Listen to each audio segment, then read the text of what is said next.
Okay, here's a pretty weird engine that I picked up here a few weeks ago. This is an JLO two-cycle diesel, probably 1960s vintage. Not sure about that, but that's my feeling on it. These engines are often referred to as JLOs. The word's pronounced ELO, and it's actually ILO, but the stylized I looks like a J. A lot of these ELO engines were used in snowmobiles and six-wheel ATVs and that sort of thing, two-cycle gas jobs, not diesel. These diesel engines were used mainly in garden tractors and that sort of thing. Over in Europe, obviously this is German made. So this being a two-cycle diesel engine makes it somewhat unusual, and then the fact that it's crankcase scavenged is something that puts it a little further into the unusual. Detroit diesels were two-cycle diesels, but they had a blower to create the charge of intake air, where a crankcase scavenged two-cycle engine uses crankcase pressure to draw the intake air. And when you have a crankcase scavenged engine, you cannot have an oil sump for lubrication like a Detroit does. So this engine, you may wonder how it gets its lubrication. Well, it has a two-compartment tank here. The side on the left with the big lid is fuel, and the small lid on this right-hand side of the tank is lubricating oil, which is gravity fed down to this little pump here. And then this little pump pumps the oil to the cylinder and to the rear main bearing. And that oil, once it's done lubricating, it gets aspirated into the intake air and then burned in the engine. The front main bearing, and the mechanicals of the injection pump and the governor are all in a separate compartment up front here, along with the oil pump drive. And this compartment has an oil sump, and you check that with that dipstick there. And the drain plug is right there. So, pretty weird engine. This engine wouldn't start when I got it, and I took the injector out and checked it all out and everything, and it wasn't moving fuel up to the injector, so I found a bleeder screw on the injector right there, and opened that up, and some air came out, and then I got solid fuel, and lo and behold, the injector started working. And 2 pulls after that, and it was running. I believe this engine is 425 cubic centimeters displacement. Not sure on the horsepower. My guess would be 8 tops. It has a place for a starter, but there is no ring gear on the flywheel, so it never did have a starter. There's a fuel filter mounted inside the tank. I had that out. It didn't look bad. It said Hamburg on it, so it's German filter.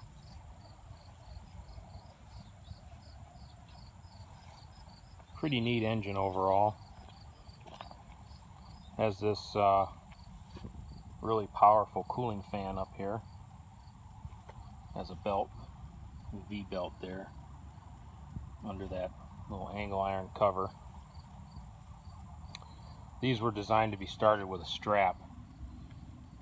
That's why you have this kind of serrated or textured flat pulley there, and you'd have a strap with a pin in the end of it that would engage in that hole. I'm just using a starter rope, the knot wedge. There's an actual V-belt pulley right there, and the knot wedge is in the pulley, and rope works pretty good. I may make a strap for it eventually. This T-handle piece here is actually a holder for a starting aid. They're called starting wicks. I've seen them called starting punks or Zundheit cigarettes.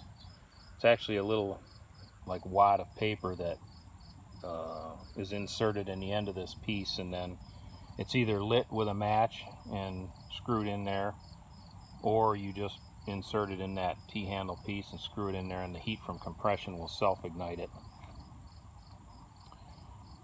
It's been pretty hot here last few days, and it usually starts on 2 to 3 poles when it's dead cold. Once it's warmed up, 1 pole will get it going. So, pretty obnoxious sounding engine, being a 2-cycle. It sounds like it's going to scatter, but it's actually not running that fast. It's just firing twice as often as what you'd normally be accustomed to hearing. But like I said, it does run good, and not sure if I've even seen an American video of one of these on YouTube yet. There is one of an engine exactly like this, but the guy in the video speaks German throughout the whole thing, so I have no idea what he said. But we'll give this thing a pull and fire it off.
Yeah, it's pretty loud and obnoxious, but still pretty interesting, I think.